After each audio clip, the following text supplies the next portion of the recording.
Shubor nakaslem jong unongsan Hima. Takadaw mi soong yu pi.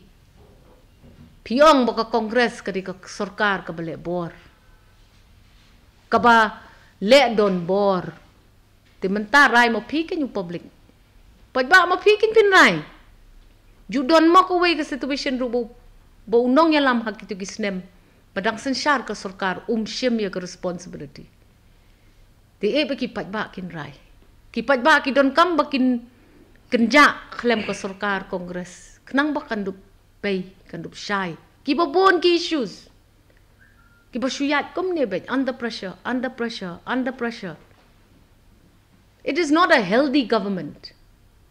Namar ko mangitip na ka finance department ki shim ya kani ka cumulative tax ka bahe na ka benta ka petrol ka diesel namar ba ka state kalong in a financial discomfort, financial stress. So if that was the intention of this particular cumulative tax on fuel, how are you then going to fix the other issue of financial distress? See, these are all things that need to be understood. So I hope that da kani kajing yu I jong ki paidbah kila yu I shy.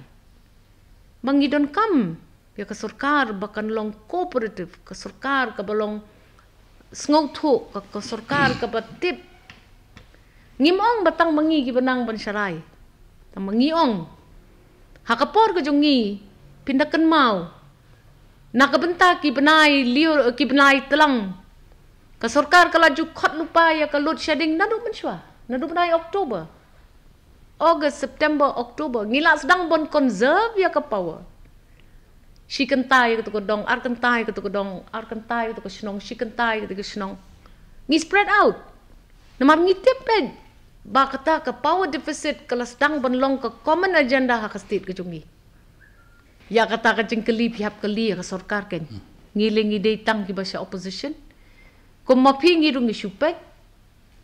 Habakat kan ni ke crisis hak state ngi yo ibu chief minister ugan Arunachal Pradesh ulai syuti. Ngiyo kata kajing ya siat kenam kajing li jengok pertai. Dengan seong mengakum no, lada keren mengiki ong ki keren politics. Tin reha mo paidbah ru yo ya kaju te. Tingin nyale akum no. Ngiyong sakali ya ka sorkar mano badai u chief minister. Ngingim na pangin jubab kata kajing.